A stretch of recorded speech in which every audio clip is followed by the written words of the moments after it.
our upcoming Thanksgiving break should be a reminder to us that not only has the semester gone by very quickly, but that this semester will be coming to a close soon.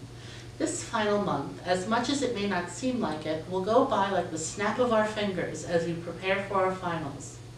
Without further ado, let's jump into the news for this week.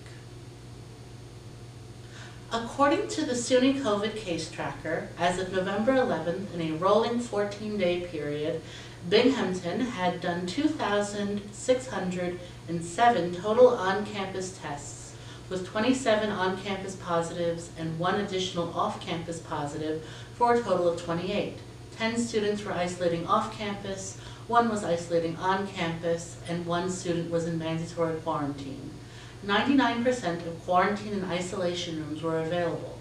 Positivity has gone up slightly over this past week.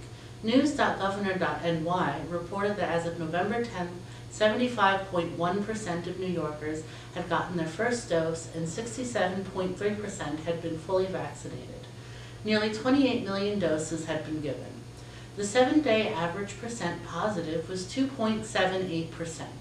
It seems that positivity statewide has gone up a bit, which should be a reminder to us that COVID is still here and is still dangerous.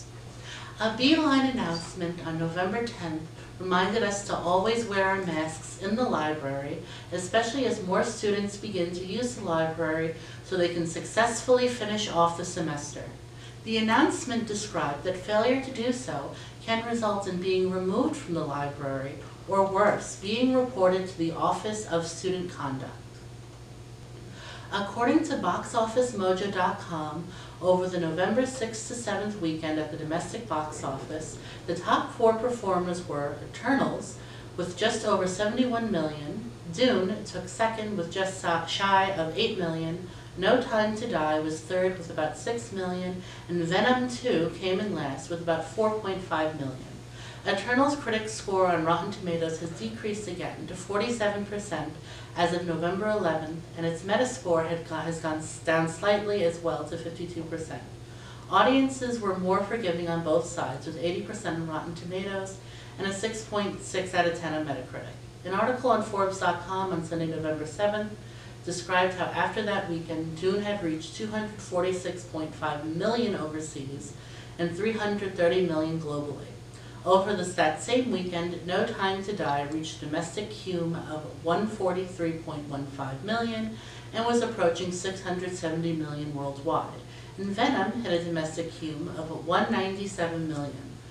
An article on Variety.com on November 7th gave us some more specifics. Eternals accumulated 90.7 million internationally and 161.7 million worldwide, making it the #1 movie in the world at the box office.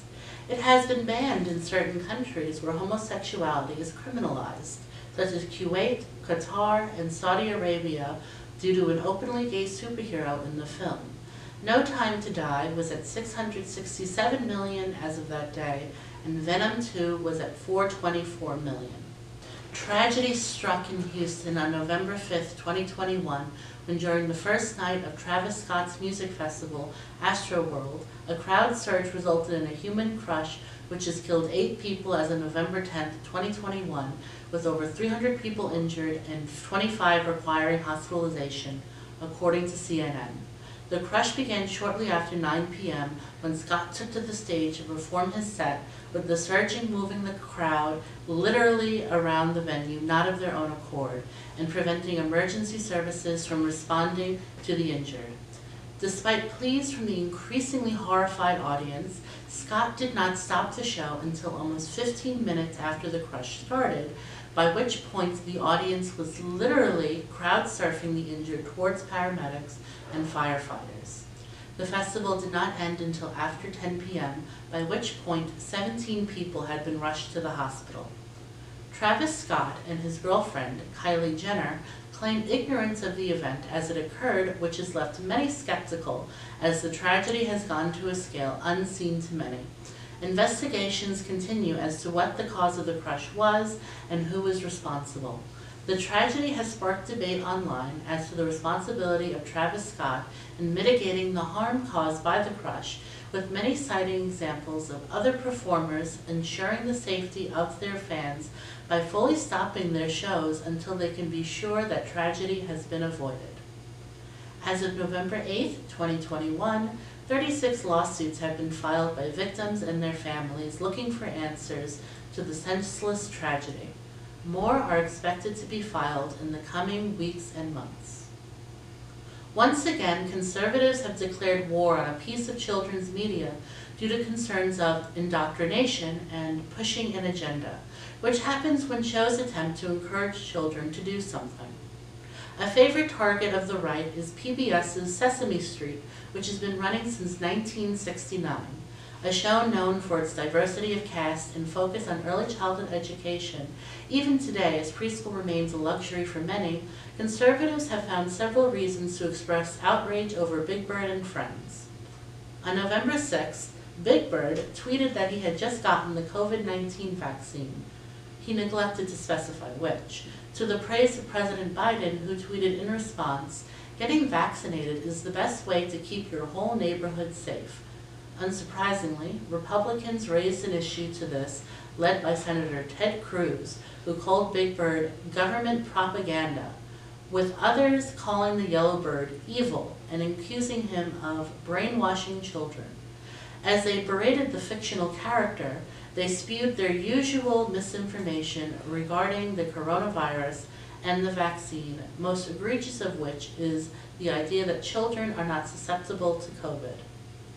Conservatives have also proven their lack of awareness of the history of what they are talking about, as Sesame Street has been encouraging kids to get vaccinated with Big Bird since at least 1972. Much like Big Bird, we expect all viewers who are able to have gotten their COVID-19 vaccinations, a requirement for attending in-person classes and activities at Binghamton University. Recent research has suggested that it may be necessary to obtain a booster shot 6 months after your previous dose. Appointments are now available to anyone 65 years or older and anyone 18 to 49 who are at increased risk of contracting the virus. We will keep you updated as more information is released. According to the Weather Channel, Monday and Tuesday will be cooler as a result of a jet stream being pushed as far south as Maryland. Strong and persistent winds to the southwest will keep the highs around 41 on Monday and 42 on Tuesday. Lows will be around 32 and 36 degrees respectively. Wednesday will be warmer as the jet stream begins to retreat. The high will be 56 degrees with partially cloudy skies throughout the day. The high on Thursday will be 51. There will be on and off rain on Friday and the high will be 45. Saturday will be partially cloudy with a high of 44. The low will be just above freezing at 35. Cooler temperatures will return on Sunday with a high of 48 with mostly cloudy skies. These predictions were made on November 12, 2021 and are subject to change. Well, Binghamton, that's all we have for you in the news for this week. Let's all push through this last month and get through our finals so we can end this semester as successfully and productively as we can. But don't forget to have some fun while you're at it. And as always, be sure to tune in again next week for more updates. Have a good one.